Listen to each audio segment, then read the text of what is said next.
Okay, so what I'm introducing you today is an approach to evaluation called MSc. So we're going to start by just having a few first thoughts about evaluation. That's why I asked you the question, what do you think about evaluation? Then we're going to explore some of the principles that underline most significant change, because rather than just go straight into the method, I want to talk about some of the things that underpin it. And then once we've done that, we'll go into the method and I'll just explain it how it goes. But it's a very simple but not simplistic methodology. It's and we've used it in all sorts of places, and I'll run through that too. Is that okay? So if you find it's totally incomprehensible, then just shout out. I'm not very good at observing the chat unless Oliver keeps an eye on the chat. So do stop me if at any point you're unclear about what I'm sharing. Is that okay? But it's a very human-centered approach to evaluation that makes common sense, really, if that's okay. Great. Feels scary, like I'll be judged or I don't know enough about how to do it. Yeah, it's often the way, isn't it? When I was a social worker, evaluation meant somebody from the audit team coming in, taking my files, taking them away, scrutinizing them. I didn't know who they were, and coming back and telling me what I was doing wrong. So it's always been a bit of a... But then I've also experienced it as a really positive thing too. So, okay, so I'm going to start to share my slides. Is that okay?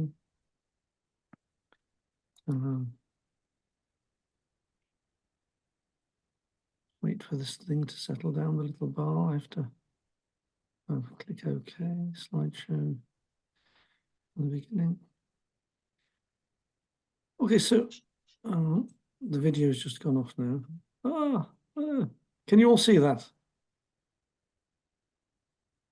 Yeah, okay? we can see your slides, Nick. Great. Yeah. So basically, I coordinate a program of work called Developing Evidence Enriched Practice, which is all around. It's a co-production approach to gathering, exploring, and using all sorts of evidence in learning and development. But we focus on story and dialogue methods, and most significant change is one of these story and dialogue methods. So obviously in the chat, what's your first word that comes into your head when you think about evaluation? And it is a mixed blessing, really. Some people will feel very positive about it, other people won't. I was at an event in Bristol in 2018, and there was a guy called Elliot Stern, and he's editor of the journal Evaluation. He's a real evaluation expert. And before we got into whatever we were talking about, it was about evaluating leadership, I think.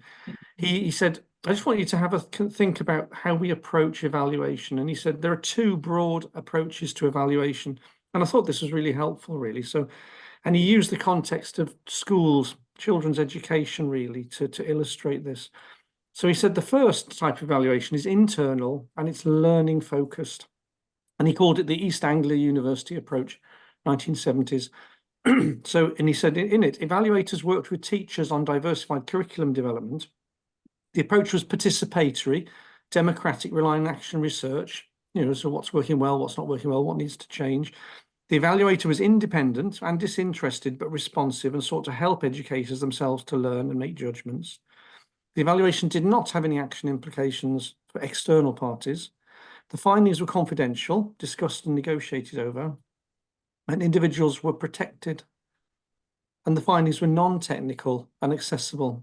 So it's quite homespun, really. It was a sort of homespun evaluation where people are talking and thinking together about what's working well, what's not, and the evaluator perhaps asking prompt questions here and there, helping them to clarify their thoughts.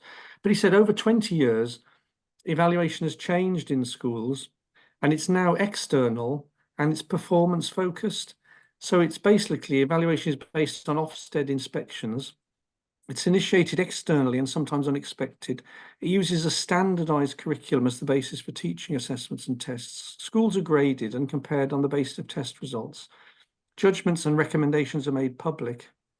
Follow-up action is taken by educational authorities. There are consequences for individuals as well as schools, and it's backed up by statute. So I'll stop sharing for a minute. How do I stop sharing? Yeah.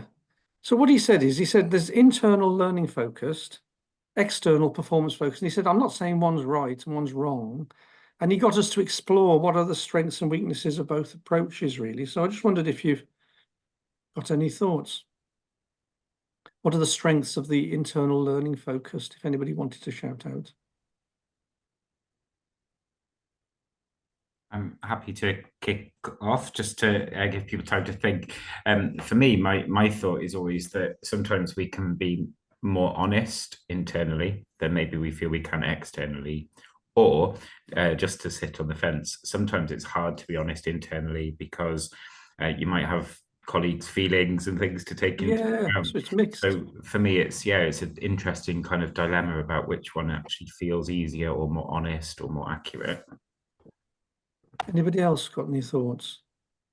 Yeah, it's quite interesting because my children are doing national tests as we speak this kind of week, and I think what's different maybe is that shift, the pressure that's put on the children from these external examinations is much higher, I think, from when I was in school like 20, 30 years ago. So there's definitely a shift on the pressure that comes from these external evaluations. Yeah, we had the same with social care providers. Sometimes the way things are evaluated, and you've got to get your distance travel tools all sorted, and you get your numbers, and you can see why people want equality, don't they? So the second one, there are advantages, like in terms of avoiding a postcode lottery. So you do, if you go to a school, you want to have sort of consistency. It doesn't matter where you live in Wales, or if you're moving into an area, it's quite nice to, even if it's how accurate it is, or it's another question, but to read a report about the schools. So what you said is there's pros and cons to both, and probably what you need is something in the middle. But I just wanted to share that because most significant change does lean more towards the former, really. It's a learning focused approach to evaluation. And I just wanted to share a contrast between the two now. So the first is focused on learning or improving, while the latter's on performance and proving. And often there is this question of gaming, really, that once you have to prove something, people are very good at proving it, and it's sort of it skews the sort of integrity sometimes of evaluation, where if it's to focus on performance rather than learning. The first, of course, allows for exploring context and diversity, and rather than standardization, and it's about self-regulation rather than state regulation. And the evaluator is seen as a facilitator rather than somebody who comes in as a judge. And evidence is explored and negotiated rather than given objective scores. And MSc does lean towards the first approach, really. It's a learning focused approach to evaluation. It's to complement, it doesn't want to be a standalone method. So it doesn't sort of demonize metrics and numbers, but it says there are things you can't measure in numbers, really. And that's where the storytelling comes into its own, really. So that's some of the key differences. So where we've used most significant change to evaluate, we've used it in preventions work in Pembrokeshire and Monmouthshire. We've used it to evaluate training programs. There's a thing called Connect 5 training in Gwent, which is around mental well-being. And people, instead of just doing, how was the training? Did you enjoy the training? People said, what good or bad changes have come about as a result of the training. So we got people's stories. We've also used it in community development evaluation in Cardiff with ACLE Kyra. The most interesting project I've been involved in recently is working with parents who've had the kids removed, and we've got them together in parent cafes, working with social workers, and they've used it to evaluate what difference the peer support network has had on the parents, and it's become a therapeutic activity as much as an evaluation activity for the parents. We've used it evaluating community-led stroke, head and head injury rehab in Gwent, the evaluation of the Cardiff and Vale Recovery College, Mental Health Recovery College, and also short breaks for care. So people are dipping their toe in. It's not that well established in health and social care, but people are dipping their toe in, and some of the first fruits are really positive. So if you want any information about any of the projects, I can put you in touch with the people. So I wanted to talk about 5 themes that lie at the heart of MSc, because when you understand these themes, you'll see where MSc fits, really, and why it does what it does. So the first one is an understanding that the world is diverse, it's complex, and it's dynamic, it's constantly changing, and there's a real danger in reductionism. So this guy here is a neuroscientist called Ian McGilchrist. He lives on Skye, and he's trained as a psychiatrist, and he's into philosophy and all sorts, really. He's a very clever, wise man, really. But he's written 2 books, one, Master and His Emissary, about the left and right brain, and another one, What's the Matter with Things. And he says, over the last 20, 30 years, new public management and neoliberalism has damaged really the way public services are going, because we've tried to simplify the things that are complex and treat people's lives and human organizations as if they were machines, and they're not machines really. And you can't, they're complex and diverse and beautiful and tragic and traumatic, and it's in that complexity. And he says, in complexity, you can't pull things apart like the components of a bicycle. And some evaluation methods tend to do that. They try to engage with something that's really complicated and complex, and then try to reduce it into simple terms. And I'll give you an example of that in a minute. So it's this idea that if we're going to really get an understanding about how an organization works, or how people's lives are being changed by what we're doing, then we've got to embrace complexity rather than simplistic methods that really don't say anything. They end up with banal statements that don't mean anything really. So the second theme underneath MSc is that if you want people to make sense of the world and learn, if it's a learning focused approach to evaluation, how do people best learn? And there's quite a bit of research that says people best learn through storytelling, because we're storytelling animals. So this quote from Jonathan Gottschall: "We are as a species addicted to story. Even when the body goes to sleep, the mind stays up all night telling itself stories." So that's how we process the world, and it's how we learn. And Terry Pratchett has this lovely quote: "People think that stories are shaped by people. In fact, it's the other way around." So if you want to really engage people's heads and hearts and minds, the best way to do that is through storytelling. And that's what we find with MSc. It's not just a cerebral intellectual activity, it's an emotional activity as well, because when you start to engage with people's stories, they contain intellectual content, but they also contain emotional content. And it's when you get the head and the heart together that you most effectively learn really. So storytelling is important. And when we think about storytelling, it goes back to complexity, because stories can capture the whole. Now, this is one of the things, some people might love these. I hate them. They're called outcome stars. And the idea is you can take someone's life and you pull it to pieces like the components of a bicycle. So here's managing mental health, self-care, living skills, social networks, work. And you get people to plot where they are on the graph. You know, you're a 3 today, and hopefully next week you'll be on a 5. And you can generate all sorts of numbers with these things. But there's quite from my experience of talking to people who have to use them, they're quite clunky, they're quite awkward, but they don't always really capture things. We get people scoring because they want to please the person who's asking the questions. And there's all sorts of dubious activity around outcome stars. And it's a bit like, I think, when we talk about story, it's a bit like the Bayeux Tapestry. So when you look at the Bayeux Tapestry, you can see Harold with the arrow in his eye and the horse, and there's a story there, isn't there? And you can see what's going on. And but if you pull all the threads of the tapestry out separately, you just end up with various shades of brown, really, and perhaps a bit of blue.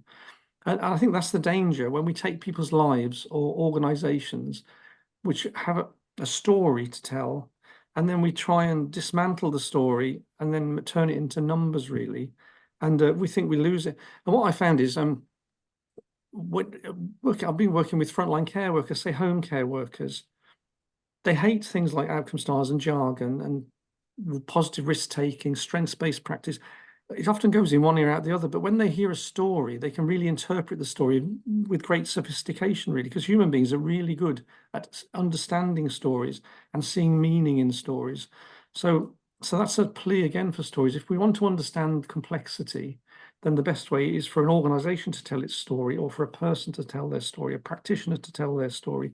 And that's where the rich, because often things are interdependent, aren't they? Connected. Outcomes aren't separate things; they're all mushed into a whole. So the other thing, the principle I wanted to share with you, is that people like to be included, because, as I said at the start, evaluation is often something that's done to people, so or put in, it's pushed upon people, and there are templates to fill in and forms to do and results-based accountability sort of stuff.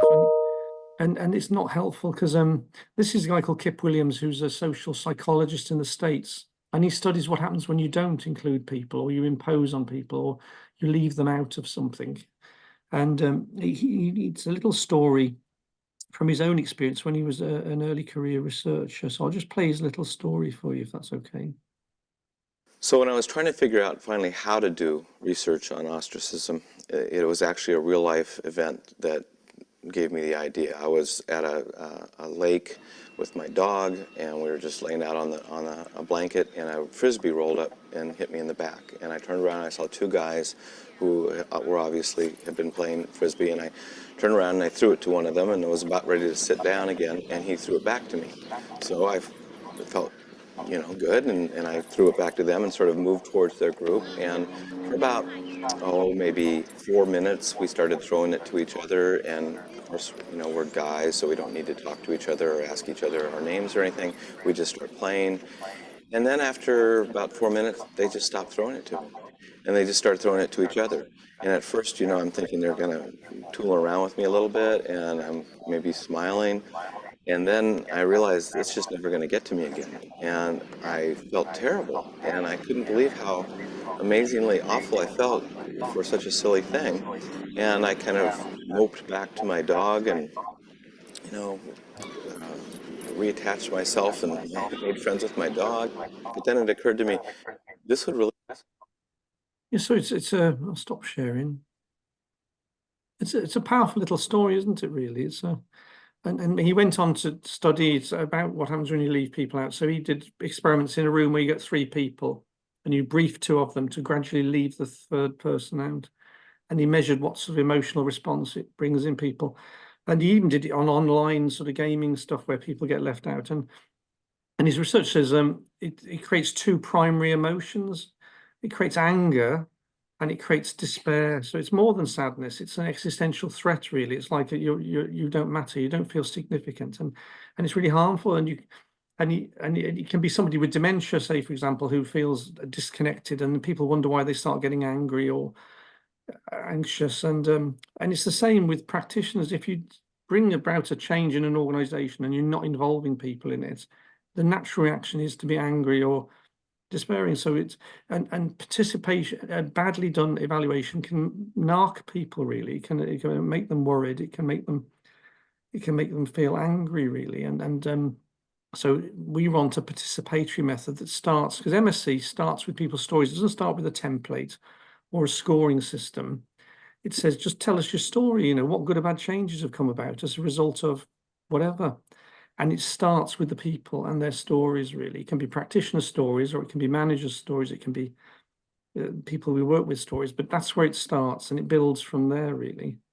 So it's very participatory and inclusive, but I'll explain that more when we get into the method. Okay, so we've got getting there. We're nearly done.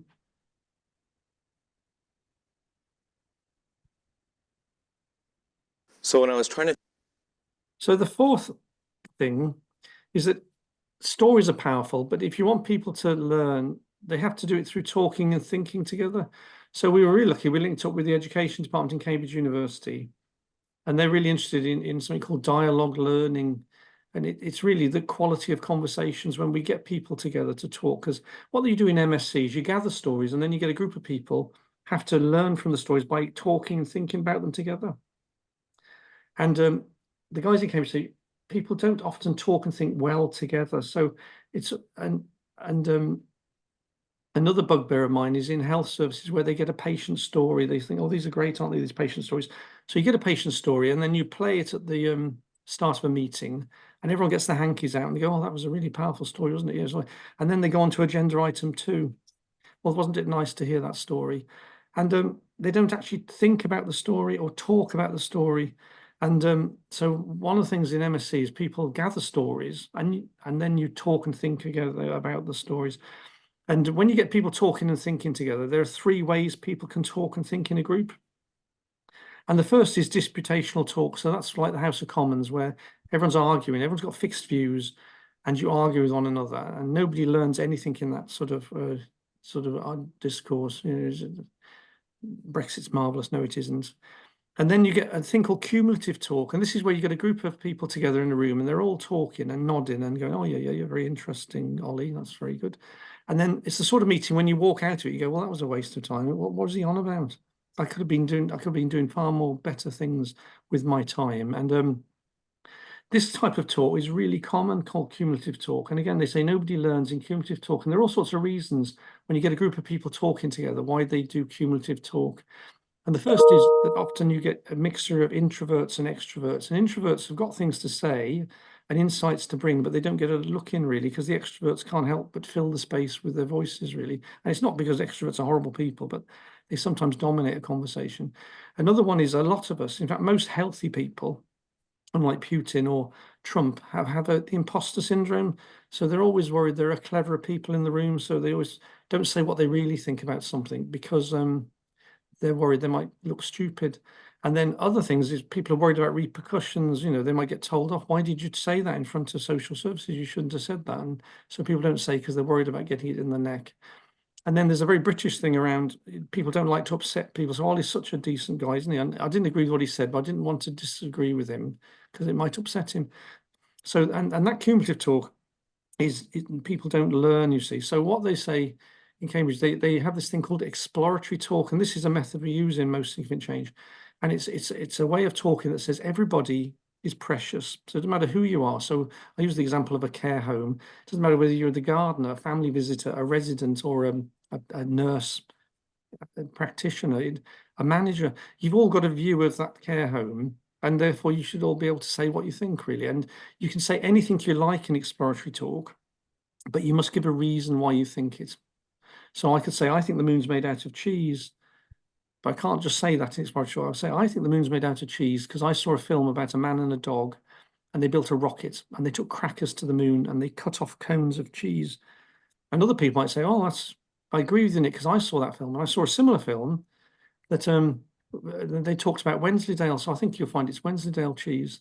But then somebody else in the room might say, well, actually, Nick, I disagree with you because I've seen that film. I think you'll see it. Those are plasticine figures. It's a Nick Park film called The Grand Day Out. It's not a documentary. So I use it as a silly story, but it's the idea that you encourage people to disagree, and that's often not the case. So in most different story selection panels, which we'll go through later, you get people to argue about which is the most significant story, and different people will choose different stories. And that's really good because we start to learn then from talking and thinking together. So that's the spirit of MSc story selection panels, is how do we explore the stories rather than just get to say how marvelous they are? And then how do we learn from the stories, and how do we learn from each other really, and get to understand our different perspectives? And we use this Chinese, or is it Chinese? I think it's Indian actually. It's an Indian fable of 6 blind people around an elephant. So the one person's holding the elephant's tusk and says it's a spear, and then of course the person holding the elephant's tail says, well, that's rubbish, and it's not a spear, it's a rope. And the person touching the side of the elephant says, no, you're both wrong, it's a wall. And then there's somebody holding the leg says it's a pole. So you can see the gist of it. They start fighting with each other, but if they could see each other's perspectives, they would see the bigger picture in the room. They'd see the elephant in the room. And that's basically what MSc story selection panels are about. So we gather stories of change through what's gone on as a result of something. And then we get people to explore and say, well, okay, what's the significance in those stories? What are those stories telling us? And which of those stories is most significant? And why is that then? And different people will have different opinions. So that's the spirit of MSc story selection panels. And then lastly, there's this understanding that community and relationships are built when you share stories and talk together. Any anthropologist will tell you that. So most significant change isn't just an evaluation methodology, it's a community development and relationship building tool. So what we find is when you get people talking to things together around a campfire, that's when they start to align and get to develop a common shared purpose. And that's one of the aims of MSc. So Rick Davis, who's the founder, says, sometimes when you're in an organization, you think you're all swimming in the same direction, but you're not really. You've all got different understandings of strengths or outcomes, and you need to sort of align yourselves a bit. And the best way to do that is by talking and thinking together and sharing stories.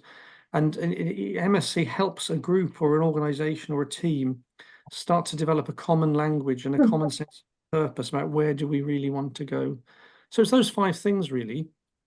It embraces complexity, that it sees the power of stories in learning, that we make sure it's inclusive, so it's a very participatory process, that we do good quality conversations, so we talk and think together rather than tell each other what's right and what's wrong, and then we build relationships and community. So that's the principle. So I'll stop for a minute and let's see if anybody's got any thoughts, things you like, things you dislike, or things you want to ask about, anything, just for a few minutes, a couple of minutes. Any thoughts? Does it make sense to? Hi, Nick. Tamsin, yeah. Zoe, sorry. Oh, Zoe. Oh, I sorry. didn't put my hand up. Sorry, Tamsin. Oh, no, it's fine. Fine, Zoe. No worries, you go for it. So, I mean, this is just, it just sounds wonderful to me. But thinking about organisations I've worked in before, I'm interested in anything around, do people feel safe with this method?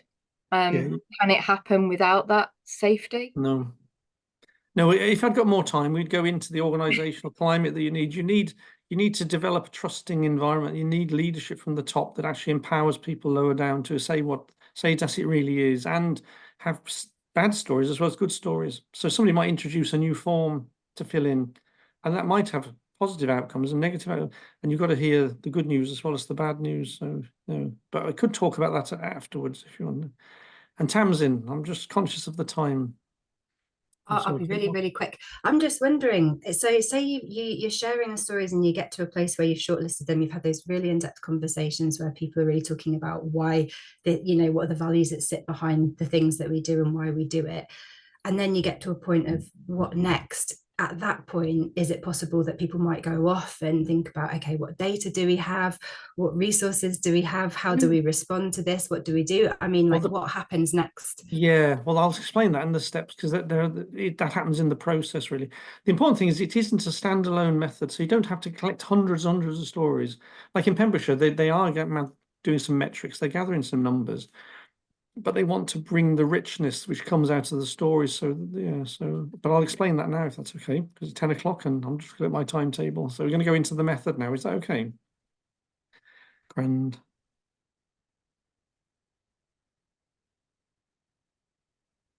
Okay. So the MSc process, it is a storytelling process. So it's a storytelling methodology. And the context, it's interesting to understand the context in which it was developed. Came out of complex community development and public health programs where people were putting money and investment into trying to make the world a better place, but it was quite complicated. So control in projects where often control is limited, where prediction is difficult, where outcomes can be unexpected, and also where there's more benefit from actually doing something and then learning from it rather than planning everything to death. I used to be a planning officer for Swansea. And as a local authority, we're really good at planning. So we spend hours, days and weeks coming up with a plan with a Gantt chart. But of course, by the time you finish the plan, the world's moved on and then you need another plan. So you end up with lots of planning and not much activity. And in community development, it's much better to just go out and do something. Have a bit of an idea about what you're doing, but do it. And let's learn what's happened. So and sometimes you might try something and you think it's going to do good and it doesn't. And there's some nice examples. Again, I haven't got time to go into them, where people started out on a journey doing things. The MSc showed up that it was actually causing unintended bad outcomes, really. And that, so it's the idea is it's focused on learning backwards rather than having all your outcomes planned forwards, if that makes sense. So that's the context. And it fits with things like public health, like tackling obesity or all sorts of complex issues like that. So that's the context. And there are 3 essential stages to MSc. You can gather most significant change stories, and I'll go through those in a minute. So they are sort of semi-structured stories, really. So they follow a certain format. And some people stop there. They just say, well, these stories are good, and we can send them to our funder, and they illustrate what's changed for the people we work. And that's fine, but that's not really MSc. That's just gathering MSc stories. But you can do that because some people haven't got the time to do the other 2. But what you should do in MSc is you take a selection of the stories, and then you get a group of people who are influential, managers, funders, commissioners, and you get them to explore a selection of the stories, and they have to argue with each other about what's significant in the stories and which story is the most significant story. And in that process, they learn from the stories, but they also learn from each other, and we'll go through this in a minute. So they have to select a story. So say we give them 10 stories, they basically have to spend time talking and thinking together to decide which is the most significant story. And I'll talk a bit more about that in a minute. And then through that process, that selection process, they learn all sorts of stuff. And what they have to do then is provide feedback about what they've discussed and what they've decided. And I'll go into those in more detail. So it's gather stories, talk about them, learn from them, and then feed back your learning and what you're going to do. So it goes back to what you're saying about the action, about what needs to happen as a result of this. So those are the 3 steps of MSc. So the first stage is gathering people's stories, really. So I wanted to talk through this in a bit of detail. And again, if I've got all sorts of resources and things, if you want more information, because I have crammed all this into an hour's presentation. So the first thing is that you've got to understand gathering stories isn't like gathering numbers. You know, you can shove a tick box form in front of somebody and take it back and that's it. But when you talk about stories, they're personal things and they always belong to the people who tell them. People are precious and their stories are precious. So you must always handle stories with care and respect.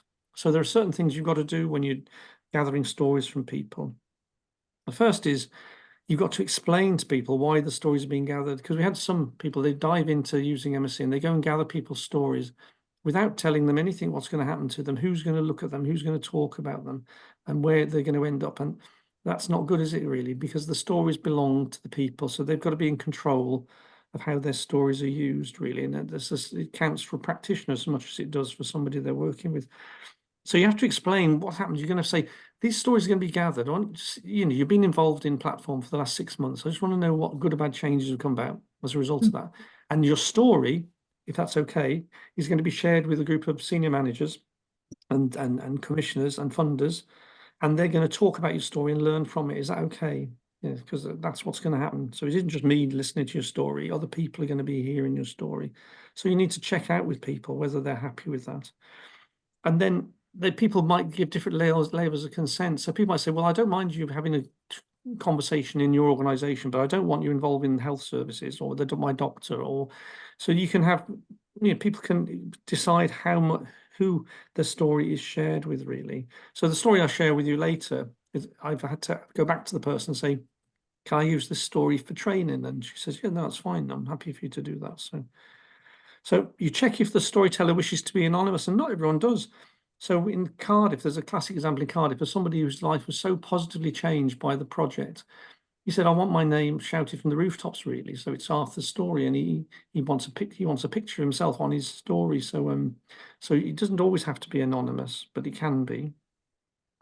If stories include third parties, you've got to be sensitive to avoid anything libelous. So in Macmillan, they were doing MSc up in Scotland, and there was quite a lot of unhappiness about people's experiences of GPs. They said, oh, can they talk about the GP? And of course they can, but they've got to do it in a way that says this was my experience of the GP service, rather than saying something terribly derogatory about the GP. So, because obviously most stories often contain third parties, and ideally everybody in the story should know they're in the story, but that can't always be the case, can it? So there's a bit of sensitivity, but I've never had an issue with this, but it's worth bearing in mind.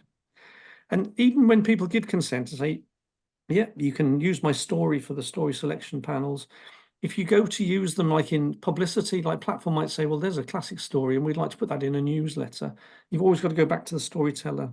So you probably all know this anyway, but I'm just laboring it because it's the ethical aspects of storytelling are really important, because it is personal data, really, and very personal, isn't it? Because stories are. And, so that's the first thing. You've got to take an ethical approach.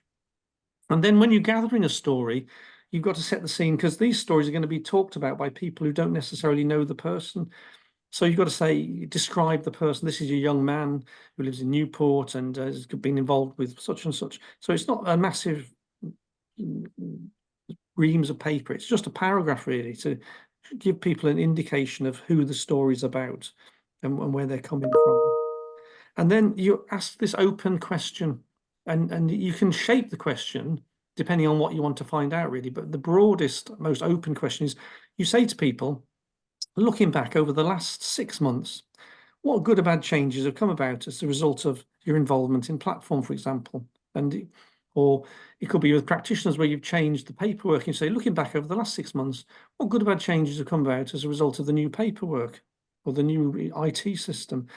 Or the new this or new that, it doesn't matter. So what you're trying to do is get people to say, you've done something, whether it's an intervention or a service development, and you want to know what's changed. So it is focused on change. And you hopefully get people to come up with changes as a list of bullet points, ideally. And it's important when you talk about change, people say, what do you mean by change? And it can be changes for individuals, and it can be physical changes. You might feel fitter, you might feel more mentally strong, more resilient. It might be socially, you've got more friends, financial, it might be your attitudes change. It can be changes for individuals. It can be changes for other individuals. So it might be like your family members or my work colleagues, or I get on better with the nurses now because we seem to be doing this and that. So it can be changes in other people. It can be changes in a group, a team, or a community. It can be changes in organizational policies, procedures. But the important thing is you want to tease out from somebody what's changed. And so that's the key. And then what you do in MSc is you've got this little list of changes. You say, oh, you've listed 4 changes there. Out of all those changes now, which is the most significant change to you, and why is that then? And people say, well, I never thought about that. I'll have a think about it. Well, I don't know.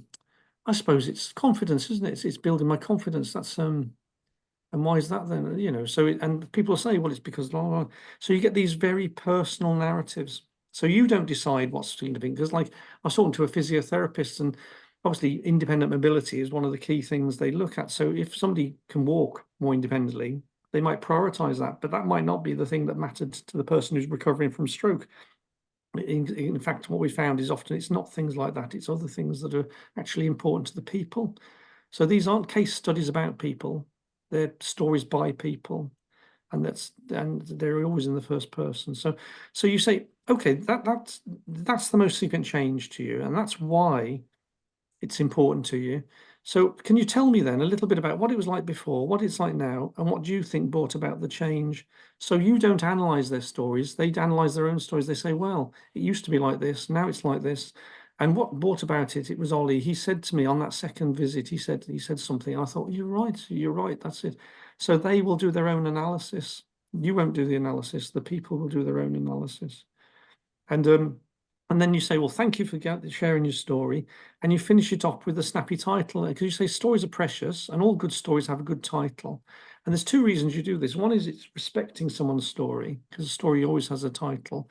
And secondly, when you actually use the stories in the story selection panel, we make them into little, often on one side of A4. They're not big, they don't have to be big stories. One side of A4, you have the snappy title at the top, and then a picture that illustrates the title. I'll give you an example in a minute. And then the story. And then, of course, if you're in a room and you're reading the stories and putting them all over the floor, and people are going to look at each story, they've got like a label for each story. So they say, oh, that's the story that was about the dogs, isn't it? That's why I recognize that one. So there's a reason why, a practical reason as well, why you want to get a title and a picture. So how do you capture MSc stories?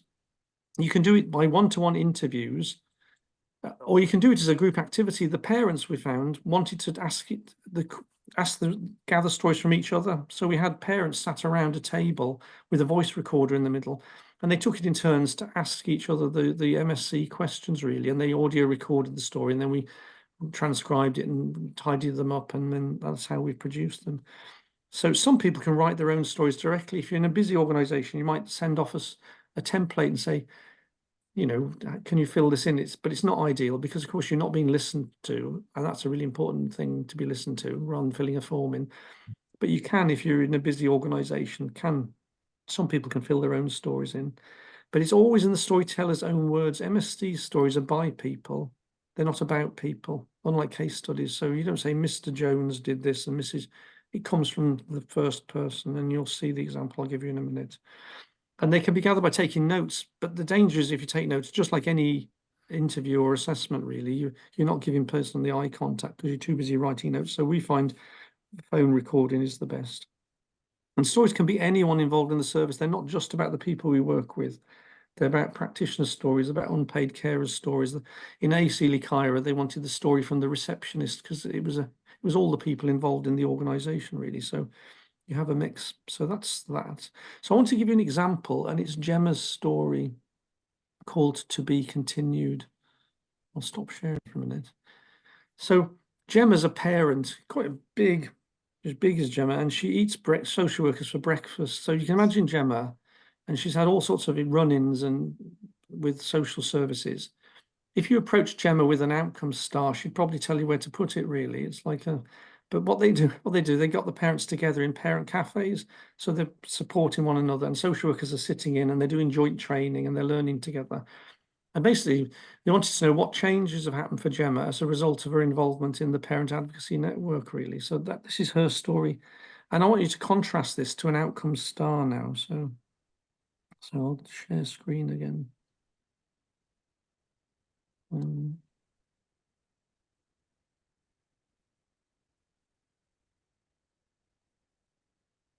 Okay, so it's to be continued. And it's nice, when she chose the picture, she said, this is the picture I want. It's from Looney Tunes. And she says, that's like my family, really. So it was very personal for her. Even choosing the picture for her story was important. Please tell me a bit about your background and how you became involved with PAN. Well, it starts when my kids went into care. There were many social workers over my life who found it very difficult to work with me. I don't blame them. I weren't in the best of places. I had this one social worker, Manya. It was a totally different experience. And she said, look, with everything else going on, I'm not afraid of you. I'm not intimidated. She told me straight, you're a very passionate woman that comes across a bit gobby. And I think what you've experienced will help a lot of people. And I'm thinking, have you seen my record? Have you seen what I do and why people can't work with me? And now you're going to make me help people. And it turned out to be the best thing ever. I went to PAN, and yeah, nearly 3 years now. Can't be that long, surely. Yeah, 3 years, and it's changed my life. So thinking back over the last 12 months, what good or bad changes have come about as a result of your involvement in PAN?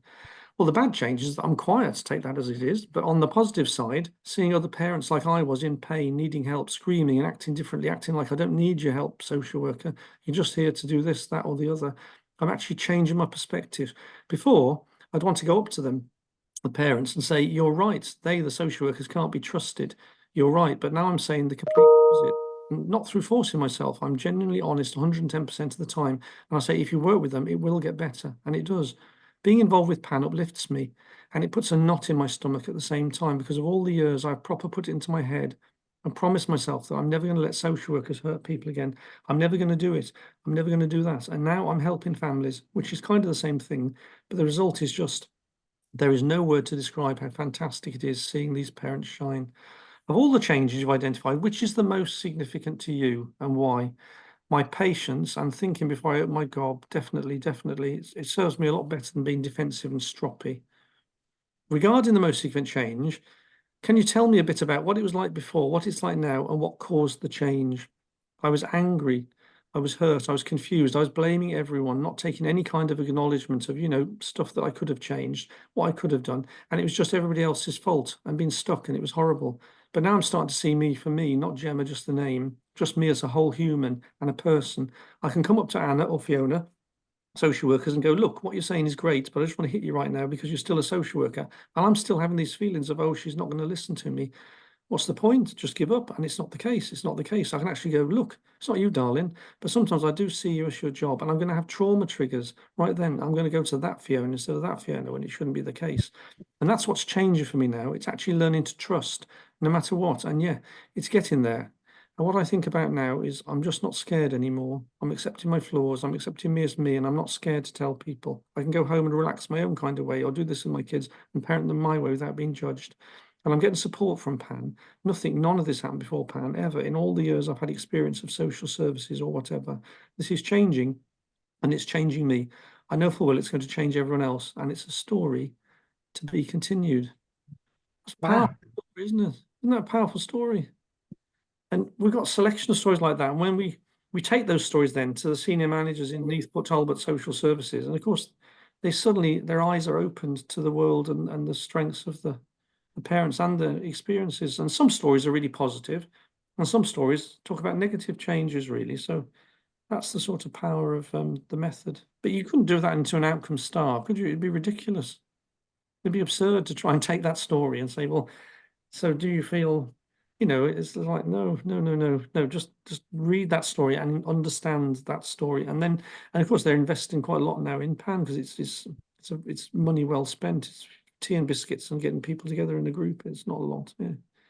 So I'm just conscious we've got 12 minutes. Nick, I was just going to say, we've had a question in the chat. Do you want questions now or at the end? Sorry? Do you want the question now, or do you? Yeah. No, we can. So it's from Terry. So feel free to come in, Terry. But Terry's written, how do you support people to identify change? some may struggle to associate They a do. certain change as a result of organisational change. Yeah, it does take teasing out, because people don't often think, they live a life, don't they? And you think, well, what's different? It does take teasing. And it's even that word significant. They'll say to you, what do you mean by significant? But then you say, well, only you can say that. It's what matters to you, what's significant to you, what matters to you. So it is like having a what matters conversation, but a sort of past tense. But again, if you're a good practitioner or a social worker or whatever, or a support worker, you've usually got those skills to say, well, have a think about it. And people say, well, I don't know. What about that then? And you can just give little prompts. It's just like little, or tell me a bit more about that. It sounds like you're saying that. Am I right? So it's just those interviewing skills, really. Terry, is that okay? Can I just add on to that? I think what I'm mindful of is, for example, we're a mental health organisation and we support people through various points of their lives, people who might be struggling with their mental health. And what I'm quite mindful of is, if somebody's got a change in their life, we need to be careful that we don't take credit for that change when it's actually a that's it. change, and we don't want to pull that away from people. Really important point, and that's why you say, what was it like before? What's it like now? And what brought about the change? And they might not say it wasn't platform. It was another peer, mental health peer. It was somebody down the pub. It was somebody down the pub who I bumped into who said to me, so you don't interpret their stories. They interpret their stories. So you should, and it's often multiple. It's not always down to one thing. They say, well, it was that, but it was also this, and Oliver said that, and but they're leading. All you're doing is you're saying to you, tell me what's changed for you. It might be good or it might be bad. And we've had some positive experiences of social work intervention in Neath Patol, but we've had some that are devastatingly terrible, really. And actually, one of the last panels, they chose the bad story because they said, this is just showing you how not to do social work with people who've been subject to domestic violence, and then you take the kids off them. It's a really poignant story. So that got the gist. Yeah. Thanks, Nick. So I'm going to press on with the. Oh, sorry. Yeah, I'll ask this other question at the end, if that's right. No, ask now. No. Okay. So this one I was going to ask at the end as well. So Dan Beadler said it's all positive and all for it. But when we use, how do we use this model when commissioners and high-level decision makers are usually more interested in quantitative data? That's a really good point. Again, we could talk about that really at the end. But the organisations we're working with, we have got buy-in from commissioners. That there is a move in some good authorities and some health boards and public services development generally towards something called human learning systems. I don't know if you've come across it, and it's the idea that the metrics and numbers have their limitations. People are realising that. Improvement Cymru are supporting this human learning systems movement, which is everything should be more human-centred, learning focused, and also the Welsh Government Performance and Improvement Framework for Social Services, which they've revised. It doesn't just have numbers anymore. They want people to gather experience and outcomes. So they're really supportive. So Welsh Government are supportive of this method. Good, but they fund us really through Social Care Wales. So if that's any help. So there is, but it's true, if you get a bureaucratic numbers, the numbers rule okay, then yeah. But what I find is once people hear the stories, they suddenly get one of those numbers people into a story selection panel, and then they'll be changed. I've got Modeste. Is that Modeste? Yeah, this is right. I worked in the NHS as a patient stories collector. I was appointed by the tissue viability team, and what I found after writing all these patient stories, it went before the board and they came back with an accolade for the department. We had NHS England visit, wanting to find out how we got to this point. So in terms of the question asked, how does that work for commissioners and what have you? It helps the organisation when you find patient stories and you get them to a point where you are seeing the successes of those stories and what went wrong, what went right, how the other departments can learn from it. Yeah. And, and it was such a successful component of patients' experiences, and then translating that to department and how departments run and what have you. So for instance, the tissue viability team was one section, and then there was district nursing who were looking at how they were working, what they were doing. They can learn. That's exactly it. Well, that's it, because what we find in the story selection panels, you can bring people together. So in Pembrokeshire, the community connectors gathered stories, but then the panel had somebody from public health, primary care, the national park, from the cabinet member, and they were all coming, and they all learned from the stories, but they didn't just learn from the stories, they learned from each other. But I'll come on to that in a minute. So thanks for sharing that. That's a great example. So, and most human, we demonize sometimes, don't we, the numbers people, but they're not. They're human beings just like you and me, and they'll be affected by stories. It's very callous people who aren't touched by stories or don't value the nature of stories. I've never found directors of social services don't want to hear stories. In fact, they say, thank God we're listening to some stories last week. We have these so many boring meetings. They're so business-like. They lap up the stories, really. They say, thank goodness. It's also about the way why I came into the job. Sorry? It's also about the way you approach an individual and have that empathy, have that listening skill input, that you could sort of hear what they're saying and then translate that when you're recording that information back. Definitely. Okay, so we'll press on with the last few slides, and then so we've got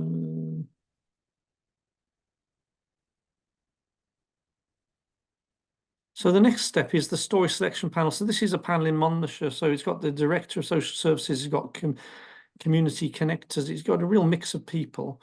And basically what happens is in the story selection panel, you get them to read out the stories. And on this panel, I think we had 8 stories. And I haven't got time today to talk about how you select stories, but we can do that another time. Basically, yeah, they had 8 stories to explore and learn from. And they read them out and place them on the floor. And then you sort of go and say, well, which is the most significant story? And different people will stand on different stories. And that starts the conversation. Well, you're stood on that story. Why do you think that's, well, I think this is the most significant story because it talks about, oh, so you got the gist. It's all that exploratory talk I talked about earlier. And the aim of the story selection panels, it's not like the Booker Prize. It's not like you want to say this, which is the best story, because some people don't, they have reservations about the method. They say, well, I don't want to, all stories, surely all stories are important, not just one story. But the whole reason you choose one story is to get people to argue. That's really the main reason why, because they have to wrestle with the significant themes in each of the stories, and then collectively decide when the chips are down, what are the most important themes, the most significant things, and which story captures those the most effectively. So it's having to choose one story that's the most significant story enables people to engage in this exploratory talk and really going deep into the stories. So the core function of these panels is to learn from the stories. Obviously, that's a primary thing. So what are the stories telling us? But the other equally important thing is to learn about each other and develop what Anne Edwards in Oxford University calls common knowledge, because she says if you've got a team and management and frontline, or you've got interagency work in, multi-professional work in, one of the most important things for effective collective work is common knowledge. And it's where you need to understand where other people are coming from. So if Ollie chooses a story and he says, well, I think this is the most significant story because, then everybody else in the room says, oh, so that's what makes Ollie tick. I didn't realize that was so important to him. And it obviously is. And that really helps in joint working. So a manager who understands where a practitioner, say in their team, has chosen a story and they tell you why, you think, oh, I never thought. Yeah, I'd never. So you get to know the other people really. And that's really important for team development or partnership, or co-production in general, really. So you valued and recognize and value different perspectives. You challenge one another in respectful and constructive ways. And you develop this rich understanding of what's significant. And then you start to develop a shared language as well, really, the semantics of the whole thing. And you work towards consensus. And obviously, once you've done the panel, then you have to feed back the implications about what's been learned. So you don't want to just end and say, well, that was really, we've learned loads. You want to say, well, we've learned loads, and it means we need to put more time and energy into X, Y, and Z. It doesn't mean you come up with a grand plan, but you come up with a start of things you need to focus on and provide, and use that through feedback. And the feedback report, which is often provided, it says, this is the story the panel selected as being the most significant. This is why they chose the story. They chose this story because of this. and what they learned from the stories, from exploring all the stories, and what the panel intends to do in response. So there's a sort of structured feedback report, really, which doesn't want to be long, because people won't read anything that's long. It says, we chose this story. You might appendix the story at the back. This story was chosen. This is why it was chosen. This is what we learned from all of the others, talk about all the other stories. And this are the implications about what we need to do. So it's simple as that, really. So that's it. I think there's questions and comments. And I'll stop there. And the references, that's the end of insurance. So that's in a nutshell is MSc. So again, you've got any questions? I've got 5 or 10 minutes. Yeah. Any thoughts? Or... Oh, there we go. Brilliant. People are definitely not. Tamsin and Patrick. Yeah. Do you want me to, if I manage the question? Yeah, would you manage that, Ollie? Yeah. So I think Patrick just pipped Tamsin to the post. So Patrick, then Tamsin. Great, thanks, Nick. Really, really interesting. A couple of bits for me were, do you run sessions and workshops on this for us to kind of understand it more and kind of learn by doing it? Which I think is a significant part of the kind of good to do it. Yeah, definitely. Yeah, because I could read back through the slides, but I wouldn't feel confident to then go ahead and do this without actually doing it and learning. Yeah, no, it's much better to learn. I mean, normally we have got a 3-hour bite-size training, which involves a little bit of story gathering, only basic, but you dip your toe into story gathering from each other, and you dip into a story selection process. We have 3 little vignettes, and you have to sort of argue with each other about which is the most significant vignette. So, but we definitely, if you do want to do it or use it in the organisation, we can help. Like I say, I've worked alongside other organisations. So, a sort of the stroke and head injury rehab in Naya and Bevan, they wanted to use the method. They're a bit nervous, so but they're very able people. They're just a bit nervous, so I sort of went along. We sort of co-facilitated the sort of process, really. But they've written up Can I just quickly ask? So I guess it's better to do this face to face rather than on Teams or Zoom. It's nicer face to face. I was in Pembrokeshire yesterday, and they're looking at community capacity building and stuff, and so they've got a whole program of getting story gatherers. So they wanted specific training for the story gatherers, really, and and then they had to go asking each other questions. And that's really, really helpful. And just really quickly, so we talked about most significant change and what has been a positive, a benefit from something that's happened. Or negative. It can be negative as well. It can be because I'm thinking about it's the learning bit as well. It's the what hasn't gone right and what. Yeah, well, that's it. Yeah, I could share you some stories from Neath that make your toes curl, and you think, and you can see when social workers, when they hear them, they think, "Oh my God, did that really happen?" Yes, it did really happen. Yeah. Great, thank you very much. Thanks.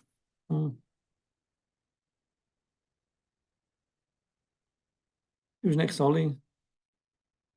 Oh, you're on mute. Shall I go next? Yeah, it's me.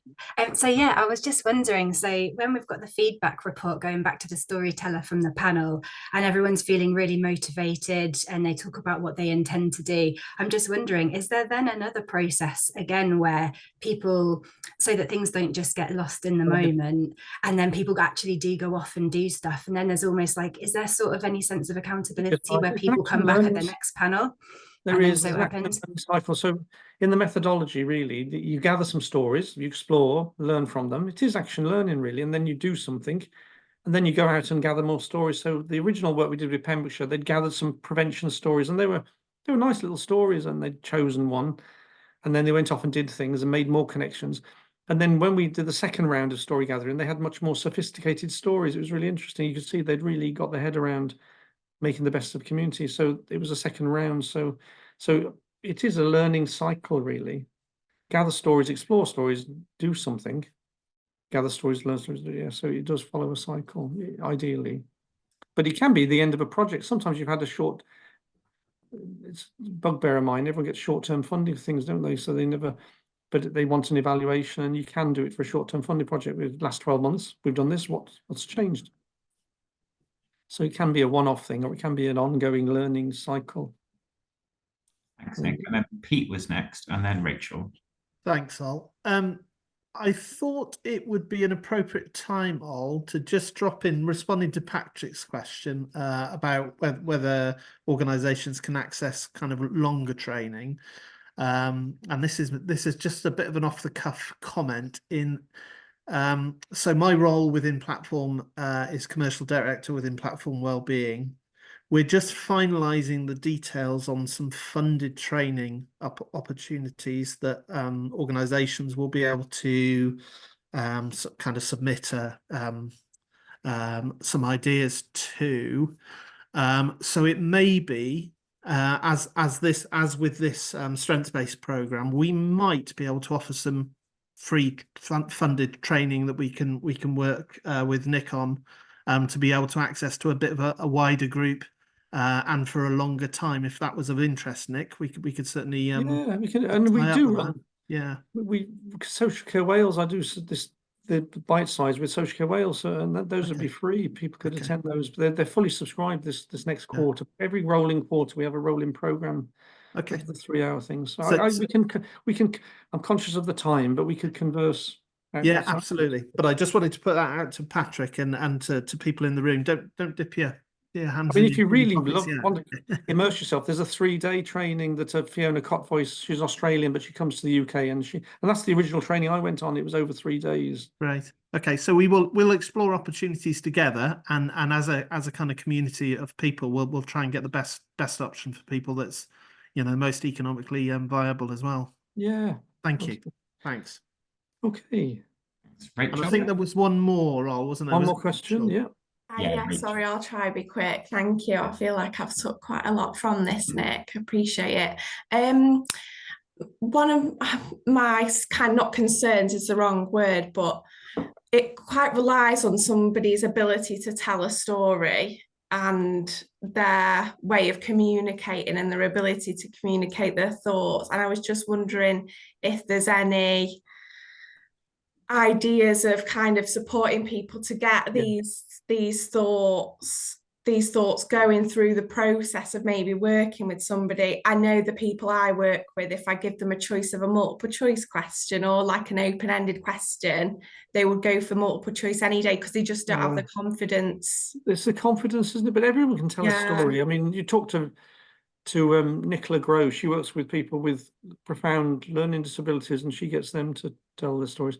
And there's I've forgotten her name now, Gina Moore, and the first name's Gina anyway, but she works for Save the Children Italy, and she's been using Mostly for Change with children. There's been an out of school activity thing during the summer, and they want to see if it helps inclusion when the kids go back into school in the autumn. And they've been doing pictures, so kids draw, they draw their most significant change. They do pictures and things. So there's always ways to communicate. Everyone's got a story to tell. I mean, the classic thing to me is beautiful story is those Chris Packham films that he made with people with autism, and there was a non-verbal guy called Murray who doesn't talk really, but he was able to share his story, and it's one of the most moving stories I've seen. Really fantastic. So there's always, people can always tell a story. It's the skill is it's the confidence. I understand it's the confidence, but I was just thinking like you can sort of ask people different questions about maybe timelines and stuff, can't you, to jog the memory? So if you did have any access to any worksheets to get those questions and those thoughts going. Yeah. They called me in the interview procedural questions. Tell me a bit more. Are you saying this or is that? It's just helping. But the important thing is to make people feel valued and listened to, and let them. But it's interesting. You could talk to Sian Davis, because I know they used MSc in MenCap. I wasn't involved, but MenCap have used some of the stuff with learning disability. So it'd be interesting to know how they found it. So if you email me separately, I can always link you up with Sian. And yeah, okay. Thank you, Nick. Yeah. Okay, is that all right if I head on then? It is. Thank you so much, Nick. I'll just do a bit of a wrap up, but that was brilliant, and you remain one of my favourite people in Wales to listen to. So that's really amazing. Thank you. Yes, thank you very much. And you're all doing such important work, and mental health is so important, isn't it? It couldn't be more important at the present time. Yeah. That's the other people who visit the Mental Health Recovery College at Cardiff and Vale, and I haven't really done much with them. They've just taken it and had a go at it, and it's Alex Congreve who's their co-production lead. So again, if people wanted to speak to Alex, yeah, how did it go and what's worked well and what's not well, because they've just had a go, and I think some things worked well and some things didn't, but they've found it a helpful process. Yeah. Brilliant. Thank you, Nick. Okay. So as you log off, yeah, I hope I can see in the chat everyone found that really helpful. So I'll see you soon, Nick. See you soon. Bye. Yeah, and one of the reasons we've kind of included it in this kind of suite of content is evaluation and impact and demonstrating impact was something that was really fed back from the PTS and the strengths-based work from Mayday, but also platforms experience and also things that have come up kind of throughout the New System Alliance's journey over the last four and a bit years.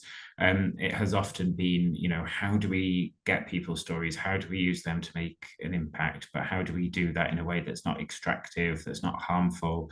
And I've seen someone in the chat talk about psychological safety, which is also really important. So hopefully that does feel like a really helpful addition to the strengths-based kind of suite that we've offered.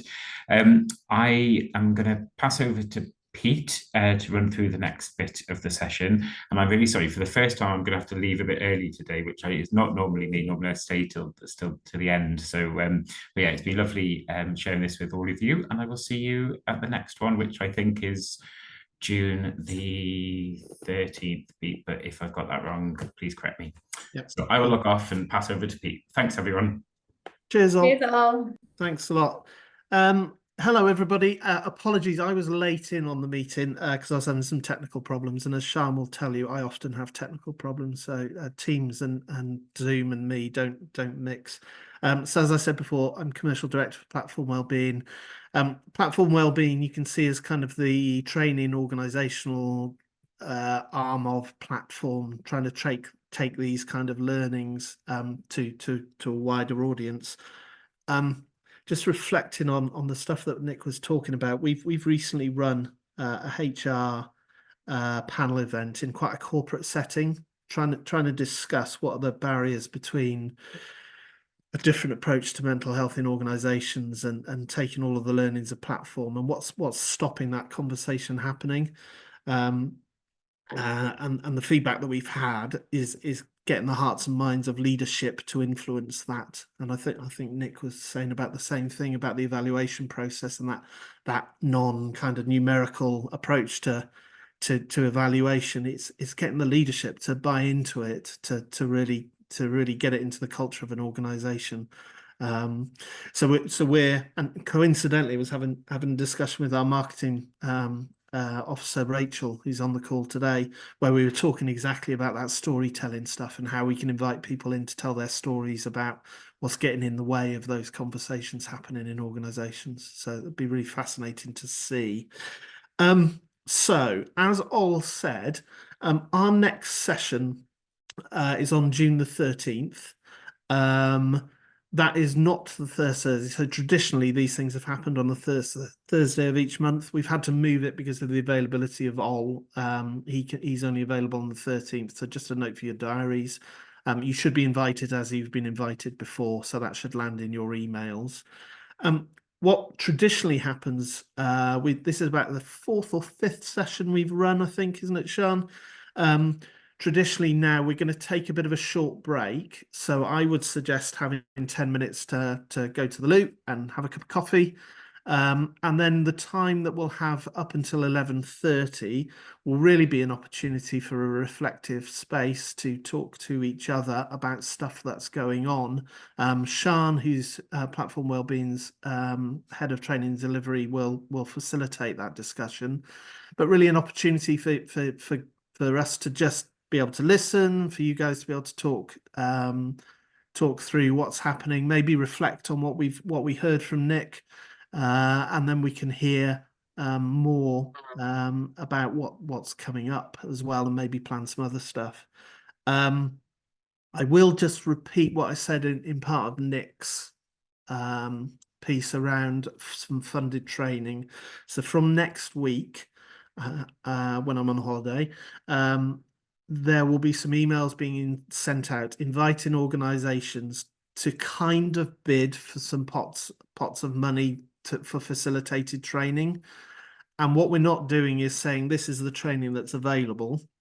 We're going to be asking people, what do you think you need? So it could be after today, because we've had such a good session, that a lot of people would like to do some stuff on evaluation, but it could be on other stuff. It could be around the psychological safety or diagnosis or really a longer piece of training that we will then see how many requests we've had, and using the pot of funding that we have available, we'll then be able to kind of select what training we can offer to people.